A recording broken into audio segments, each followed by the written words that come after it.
Assalamu alaikum wa rahmatullahi wa barakatuhu. Today I will tell you about Prophet's companions. Who is the companions? Are those who saw the Messenger of Allah with their own eyes and believed in him and their day thereupon. This is the meaning of the companions. We believe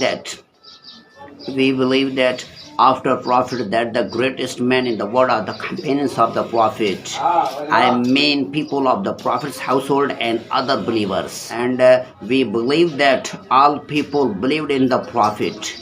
Allah subhanahu wa ta'ala says, Muhammadur Rasulullah wallazina ma'ahu ashidda walal kufari ruhma'u bainahum. Allah subhanahu wa ta'ala says, Muhammad is the messenger of Allah and those with him are forceful against disbelievers, merciful among themselves.